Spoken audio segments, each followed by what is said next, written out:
Breast cancer आज के date में फीमेल्स में बहुत ही तेजी से फैल रहा है और ये उनके मौत का कुछ सबसे बड़े कारणों में से एक भी है। ब्रेस्ट कैंसर को समझने से पहले एक छोटा सा ओवरव्यू लेंगे ब्रेस्ट की संरचना का। ब्रेस्ट के अंदर में कुछ लोब्यूल्स होते हैं जिनमें दूध का निर्माण होता है। ये एक पतले से डक्ट से जुड़े रहते हैं जो आकर निपल पे मिलता है। ये रहा एक बहुत ही साधारण सा ओवरव्यू ब्रेस्ट का। अब आप ये बात जानते ही होंगे कि किसी भी व्यक्ति को कैंसर तब होता है जब उसके डीएनए में म्यूटेशन हो जाए। डीएनए वो सिग्नल ही न दे पाए सेल्स को जिससे वो समय आने पर मर सकें। और डीएनए में म्यूटेशन कैसे होता है? कार्सिनोजेनिक एलिमेंट के संपर्क में आने से, रेडिएशन के संपर्क में आने से, गलत दिनचर्या जीने से, इन सब चीजों से डीएनए में म्यूटेशन हो सकता है। देखिए, ब्रेस्ट कैंसर के मामले में ब्रेस्ट कैंसर भी कई प्रकार का होता है। जितने भी प्रकार के ब्रेस्ट कैंसर हैं उसमें से 70 से 80% ब्रेस्ट कैंसर अगर किसी महिला को होता है तो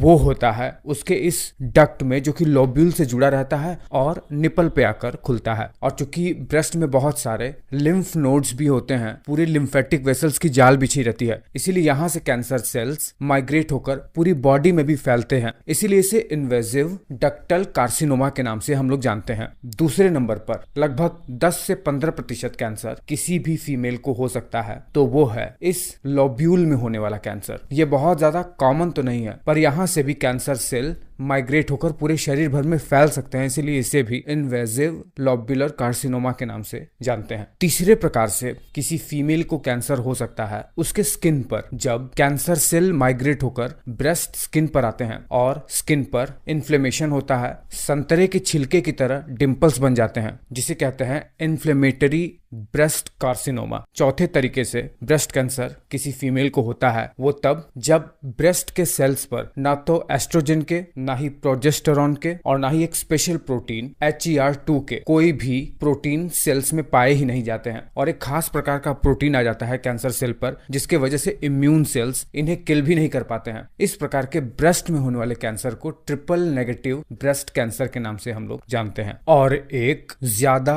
अग्रेसिव टाइप जिसे कहते हैं मेडुलरी कार्सिनोमा, जिसमें लार्जर कैंसर सेल्स इन्वॉल्व होने लगते हैं, ये ज्यादा खतरनाक होता है। अब इसे डायग्नोस कैसे करते हैं? इसे मैमोग्राफी, एक्सरे और MRI जैसे चीजों से डायग्नोस करते हैं। और ये किन किन कारणों से हो सकता है, जैसे मैंने आपको बताया, जिनेटिक्स से, घर में किसी को है तो बहुत हद तक चांसेस हैं कि घर में और लोगों को भी हो। जो औरतें 30 के बाद मदर बनती हैं या फिर वो औरतें जो बहुत ज्यादा ब्रेस्ट फीड नहीं करती हैं, कार्सिनोजेनिक एजेंट्स के संपर्क में आने से, रेडिएशन के संपर्क में आने से और बैड लाइफस्टाइल की वजह से। इलाज इसका कई स्टेजेस में होता है, वो केवल एक एक्सपर्ट ही बता सकता है। इसमें ब्रेस्ट को या तो काट के निकाला जा सकता है या स्पेसिफिक पोर्शन को या फिर लिम्फ नोड्स को, जैसा डॉक्टर जरूरी समझता है उसी अनुसार सर्जरी के थ्रू इसका इलाज भी किया जा सकता है। बट वो सारी बातें आपको केवल एक एक्सपर्ट ही बता सकता है।